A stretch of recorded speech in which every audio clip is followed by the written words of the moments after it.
Hai, kembali di kelas online. Di video kali ini kita akan bahas tema 3, tokoh dan penemuan, subtema 3, ayo menjadi penemu, pembelajaran 4 dengan mata pelajaran Bahasa Indonesia dan PPKN. Kosakata non baku atau juga disebut dengan kosakata tidak baku. Kosakata tidak baku adalah kata yang digunakan tidak sesuai dengan kaidah atau pedoman bahasa yang telah ditentukan. Umumnya, kata tidak baku sering digunakan dalam percakapan sehari-hari atau dalam bahasa tutur.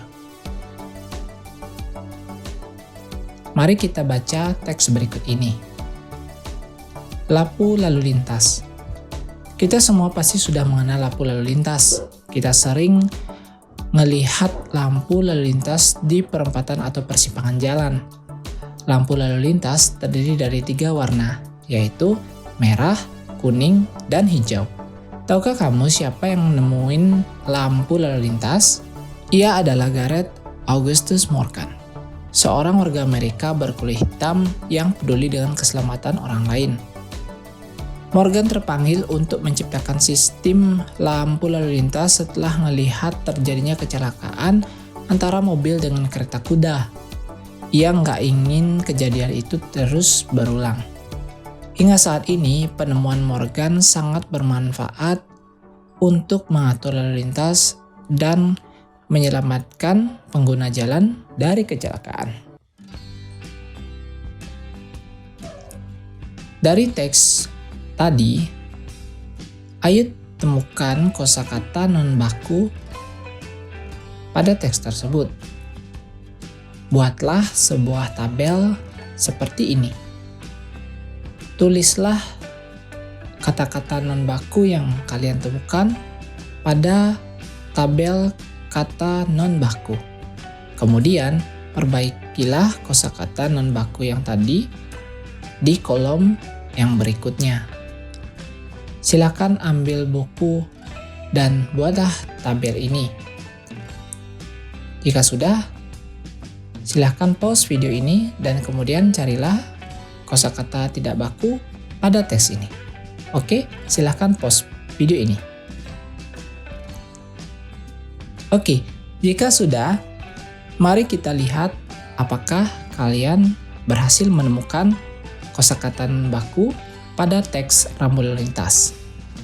Oke, kata-kata non baku yang kita temukan di sini ada beberapa ya. Yang pertama ada ngelihat, nemuin, sistem, kemudian ngelihat lagi karena ada 2 kata ngelihat ya, kemudian enggak. Jadi perbaikannya untuk ngelihat sendiri dirubah menjadi melihat ya, karena ada 2 kata ngelihat, juga perubahannya melihat ya, sama. Kemudian nemuin menjadi menemukan, sistem berubah menjadi sistem, ini yang baku, jadi bukan sistem ya. Kemudian enggak menjadi tidak. Ya, silahkan periksa pekerjaanmu, apakah semuanya sudah sesuai perbaikannya? Pak yakin sudah bisa ya. Jadi mari kita lanjut ke topik yang berikutnya, yaitu kewajiban terhadap rambu-rambu lalu lintas. Lampu lalu lintas ditemukan untuk menciptakan keamanan dan kenyamanan bagi pengguna jalan. Selain lampu lalu lintas, masih banyak lagi rambu-rambu lainnya yang mempunyai tujuan masing-masing.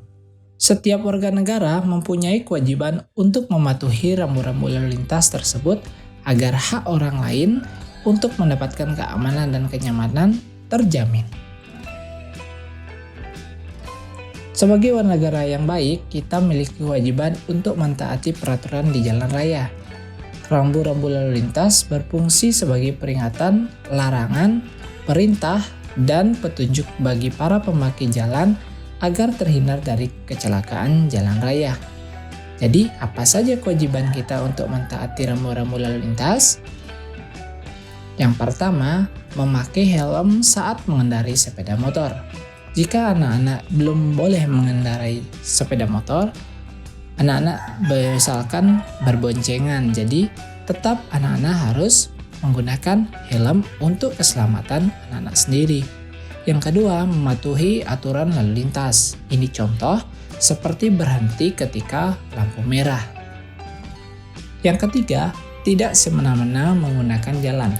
Jadi tidak boleh ugal-ugalan di jalan. Ini bisa membahayakan keselamatan orang lain, apalagi kita sampai jatuh di jalan. Yang empat, kewajiban membawa surat-surat mengemudi seperti SIM dan STNK. Nah, untuk anak-anak ketahui ada beberapa rambu-rambu yang ada di jalan yang harus kita patuhi. Tahukah anak-anak apakah arti dari setiap rambu-rambu yang ada di sini? Ini anak-anak bisa temukan di buku anak-anak ya. Artinya adalah sebagai berikut. Nomor 1 artinya dilarang berjalan terus. Tanda stop ini mengartikan hal tersebut. Wajib berhenti sesaat dan meneruskan perjalanan setelah mendapat kepastian aman dari lalu lintas arah lainnya. Yang kedua, dilarang berjalan terus apabila mengakibatkan rintangan atau hambatan, gangguan bagi lalu lintas dari arah lain yang wajib didahulukan. Yang ketiga, dilarang berjalan terus pada persilangan-persilangan sebidang lintasan kereta api jalur tunggal. Wajib berhenti untuk mendapatkan kepastian aman.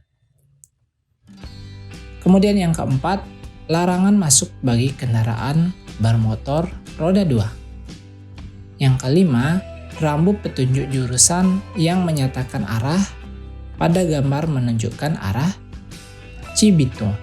Nah, kalau tulisannya berbeda, misalkan area Denpasar misalkan, berarti itu rambu petunjuk arah menuju arah Denpasar. Kemudian 6, rumah sakit. Yang ketujuh, rambu petunjuk jurusan daerah wisata Dieng dengan jarak 10 km.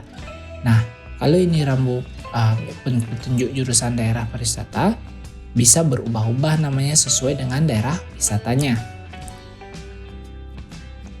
Selain rambu-rambu yang tadi, ada pun rambu-rambu lalu lintas yang umum dilihat di jalan yang wajib kita ketahui untuk dipatuhi nanti ketika kita sudah bisa memiliki surat izin mengemudi. Yang pertama, rambu stop. Ini pasti anak-anak sering melihat di jalan.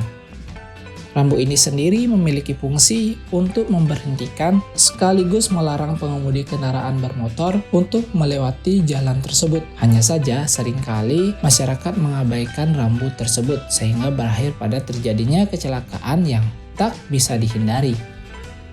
Rambu ada pekerjaan di jalan. Nah, ini juga sering terjadi ketika ada proyek-proyek di jalan raya. Rambu yang berlatar kuning ini sendiri memiliki fungsi untuk memperingati kita agar berhati-hati saat melintasi jalan tersebut. Jika tidak, risiko terkena insiden akibat terkena bahan atau alat konstruksi jadi lebih tinggi. Rambu zona selamat sekolah. Ini biasanya ada di dekat-dekat sekolah. Rambu ini termasuk salah satu rambu yang mulai digalakkan untuk disediakan di tiap-tiap sekolah di Indonesia. Dengan adanya rambu ini, setiap pengguna jalan diminta agar lebih hati-hati saat melewati kawasan sekolah, serta memprioritaskan para siswa atau guru yang ingin menyeberang jalan. Berikutnya ada rambu penyeberangan pejalan kaki. Rambu penyeberangan pejalan kaki memiliki fungsi untuk menginformasikan bahwa di jalan tersebut terdapat zebra cross atau akses di mana pejalan kaki bisa menyeberang. Nah, biasanya dekat rambu ini jalannya bergaris-garis putih. Rambu dilarang parkir. Rambu ini memberitahukan agar kita tidak parkir di area bahu jalan tersebut karena dapat menyebabkan kemacetan. Rambu yang satu ini sayangnya banyak yang tidak mentaatinya. Masih banyak pelanggar yang parkir bahkan di bawah rambunya langsung. Hal inilah yang menyebabkan kemacetan. Sekian untuk kewajiban-kewajiban kita untuk mentaati rambu lalu lintas. Semoga anak-anak bisa memahami dan bisa diterapkan di kemudian hari. Terima kasih sudah menonton video ini. Jika video ini bermanfaat bagi kalian, silahkan dibagikan, di like atau di subscribe. Terima kasih.